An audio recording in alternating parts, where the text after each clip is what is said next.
Right then, petrolheads, let's talk fighter jets. We've got two scrappers in the hangar today, both light, both agile, and both representing the pride of their nations. In this corner, hailing from the land of spices and supercomputers, it's the Tejas. This bird is India's ticket to the big leagues, a homegrown hero designed to give the Indian Air Force some serious bite.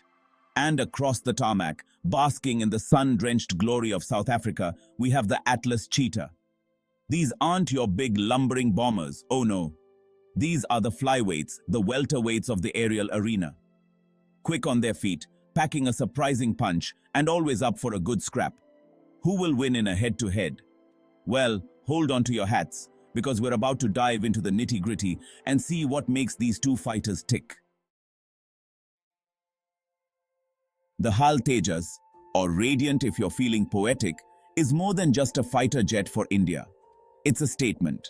For decades, India relied on other countries for its military hardware, buying jets from the Russians, the French, you name it. But the Tejas? This is different. This is India saying, we can build our own bloody fighter jets, thank you very much. The Tejas project kicked off back in the 1980s, a time when shoulder pads were big and mobile phones were even bigger. It was a long and winding road, fraught with delays and technical hiccups, but India stuck with it. Why? Because the Tejas isn't just about replacing old jets, it's about self-reliance, about having a fighter that's tailored to India's specific needs. And the Tejas, with its delta wing design and advanced avionics, is shaping up to be just that. Now, let's hop over to the other side of the world and meet the Cheetah. This feisty feline wasn't born on a drawing board in some fancy design studio. Oh no, the Cheetah's story is pure, unadulterated Cold War drama. Back in the 1960s, South Africa was in a bit of a pickle. They needed new fighter jets, but due to a pesky little thing called an arms embargo, nobody was selling. What's a country to do? Well, if you're South Africa, you improvise. They took a bunch of old French Mirage 3 jets and gave them a serious makeover.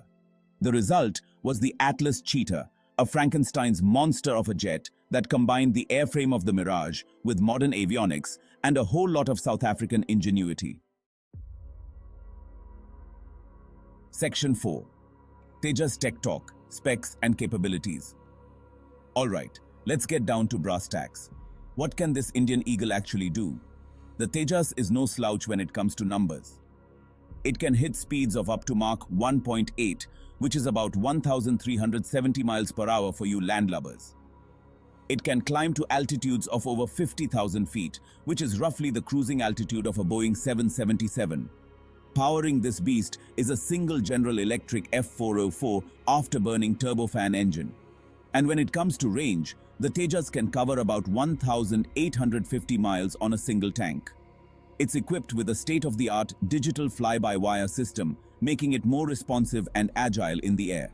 The Tejas can be armed with a variety of air-to-air missiles, air-to-surface missiles, bombs, and even a 23mm cannon for good measure. Section 5. Cheetah under the hood. Performance and punch. Now, the Cheetah might not have all the fancy digital doodads of the Tejas, but don't let that fool you. This old cat still knows how to hunt. It's powered by a single Snecma Atar 9K50 turbojet engine, which is a bit long in the tooth compared to the Tejas power plant, but still packs a respectable punch. It can reach speeds of up to Mach 2.2, which is about 1,676 miles per hour. The Cheetah's service ceiling is a bit lower than the Tejas, topping out at around 55,000 feet. And while the Cheetah's range of around 900 miles might seem paltry compared to the Tejas, remember, this is a jet that was designed for quick strikes and interceptions. It's armed with a pair of 30mm cannons and can carry a variety of air-to-air missiles, including the deadly V4R Darter. Section 6. Airborne Warriors. Roles in combat. So, we've looked at the stats, but how do these two fighters stack up in the real world? Well, the Tejas is still finding its feet, so to speak. It's been inducted into the Indian Air Force, but it hasn't seen any real combat yet. The Tejas is designed to be a multi-role fighter, capable of handling everything from air superiority missions to ground attack roles. The Cheetah, on the other hand, has a proven track record in combat, fighting in the skies over Angola and Namibia. While the Cheetah has officially retired from active service in the South African Air Force, its legacy as a capable and adaptable fighter lives on.